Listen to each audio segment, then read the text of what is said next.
enso ewa ha biggie have to folk and the players are to transfer na obekaya the coach was on record say nyare is on the obepamo 11 obepamo 10 players in that so e besmaki we no if you ho emma me na yento aso no 2 players bi a maybe sansem kakra wo ho Richard Atta Serif Sweb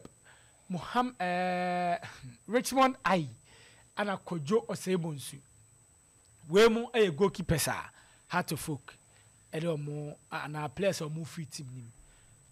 Oko amoma kana Kofi Agbesima, Thomas Winimi, biggie player, Leventus Arthur, Zakaria Yakubu, Lenda Intego Kodada, Glado Tanga on also called Shalif Emre, Salifu Ibrahim, Issa Koka, Enoch Esubontain, Soraj Seidu, Evans Adumakun.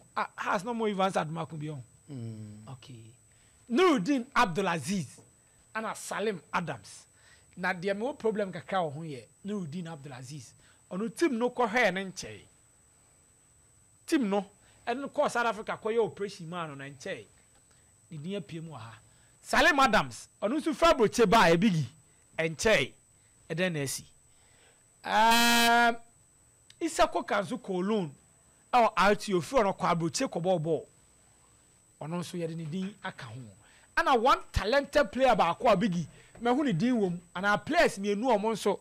Me hu omo din wom a mente ase. Soraj Seidu and Enoch Esubontin. Na me bisa o.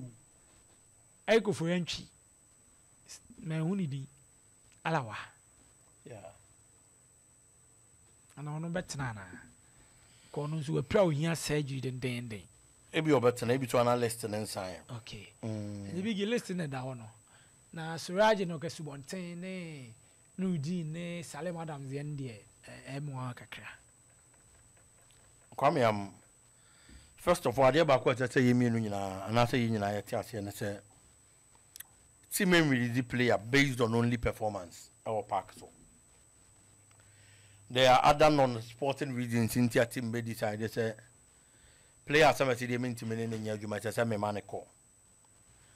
Ya di Kumasi Asante Kotoko example la. Korokoma players be break ko ya. Players ni bi wo no ma na nye based on football reasons. E bi wo no ma e suban. E bi wo no ma off the pitch incident. E bi wo no ma non-sporting reasons. And this what is a club the player be have to transfer. And your time bia na ye park so ball bonko a. The mabobo so nyina dan chen a e bi so kwampo the medical reasons. Sure. You play a be on my be there is a recurring injury. Team if you say wash a player na de ne to so sa. Enti the obey na say. On to me to aso bi me so jane kwan na player na pebe before for. Enti enema be bring a cabo matim decide say player say mesi there. And as a players we no the major omo kwan. Na ma penipa for na me ni omo di djuma no. Menya show say team bi wo wi ase an kondo cabo. Say how to folk to one no. And go keep a lot of these players. E woni team ni mu. And as can anko de be kwa to for abontia ba no or dey to one no or dey be before fra. Menya sure say nka how to folk mpe. There be nko mo pe. Sika wo mpanifo say say hwini mu nwin. Wo twe a e ya pa. Enti me nyansam ni madwi mu ni menti ase mu de. Menyi ni se togo afede mu e kon ne do kabo. E no mo decide say mo be boka keke. There be. But Kwame, players li be din woman, yes, that notwithstanding still enwanwa. Obi ti say Salim Adams. Oba dwene wa onti ase. Say such a player din be baba be piem. But say see amena o ka say Kwame Salim kra oni krom ha o. Ni ha o. Salim Adams go US. Oh sir. Aye. O go US, o say has to folk team no bobium. Oba kaya branche ni Cologne e wo Cincinnati. O Cologne no ko bo Cincinnati ni wie no. Pen komo mi di ye. E che say. Na Cincinnati here branche no. Opemsuo. Yes. It will offer her to folk around the sum of $150,000. Okay. So mo be so mo fa branche no. And I have to folk sika na mo kan ni swa. Tieni ye o. sika na omo kan sua etinya de omo beba player na yeden akọ in transfer business se sika sua na omo player nkọ a enye boni o sure but what do you have to do eyen krata na yedidi nkomo fagu nkrata so na send them a club no se player na mo se mo open mo betu $150,000 no sika ni sua etimi amete hai me ya haso foki sika na me je anya yie me ntimi nye Opemsuo akra respect etimi me have to folk ebi ameje $500,000 ebi ameje $1 million etimi mfa sa sika ne dey emra na mo me fa Salim nko Cincinnati for net na se twen o man te house of folk nka yes respect crowd o man te o nka and the funny thing is it is their football partners that is what makes it funny and on in concordance Cincinnati sent in another letter second one say actual letter the abremo ye the letter ni buy no mo player semesi ye hia no but ye ntem nka ntimo ye den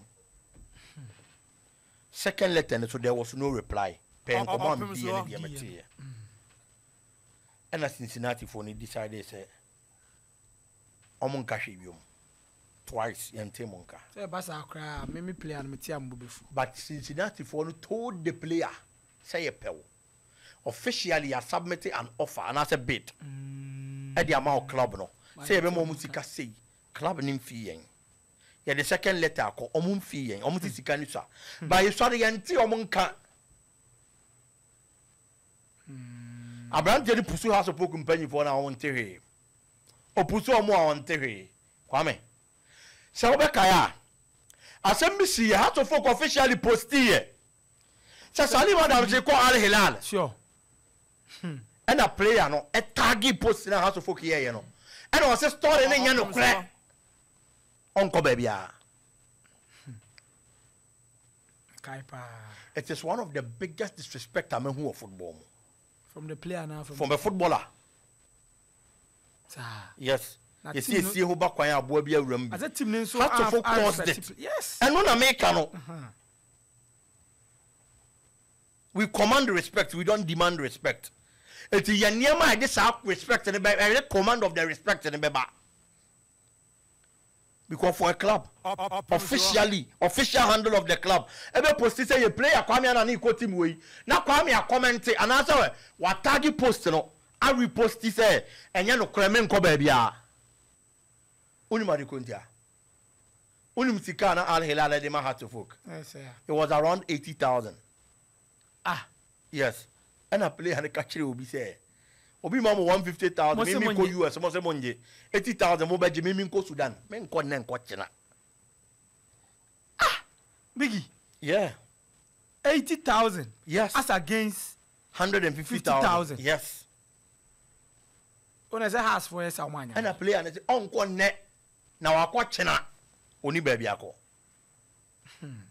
that is what I heard in command me there the real league na player na dey ho bufo sa na wakota na US and even before out of folk dey list we be babon tin Salim Adams ni Ghana the contract akakakra na ewu what this say so extend the oko US say see asa wa ben Cincinnati chen house of folk ben Cincinnati na one to am na nkoro e chen house of folk the contract ni wu ye na o sign ma Cincinnati and na wan kata outside we babon tin say wo transfer list no uzenya hwe say she a team be the offer ba na unya bibi but Abrante na decide say on ma offer bia mpomba contract dey die out a obeptina hono ma na waye de obeye and the player ni di yawo say be give me crank me di yawo apart from no a YouTube channel be a player and a story say player na che de ma bia ni amo ho sem ne ma bi wo camp and a player and pay YouTuber and a number and a free YouTuber no say oh man who say why your story be say anything now you mean you wa aka obey saade we because asem na o kan enimo ante sa and a YouTuber and say oh and e fa chame na your papa asem say o ka mu tim ne ho and a this story ne ma me say me nye in some oh Biggie.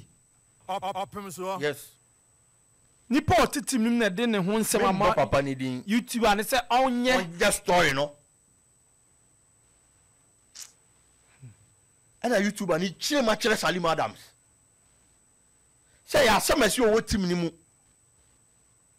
and the story ni ye de ben e ma me say me nye but because owo team ni mu o ya panyin nti no me gini di say asem na se ye no kure enu nti na ma me so me ye story no am am frel enti fa che me and a player and say what odanga say and a player and fan ho adwen just because normally na di nko mama hu say boy they say on extend biom ono so mo turn na onko and the problems it is him and it make us there are a lot of players about in the wa bonten say you transfer list no but Kwame enye based on performance there are issues that goes beyond park so performance in some way you player and management in them player and in player and them Kwame park so they say 90 minutes spend I know here kwa sure things that happens behind the scenes and so na dana so mama be job about 90 minutes no say bi wo no ma ye bie so kire wa wo ye mbehyew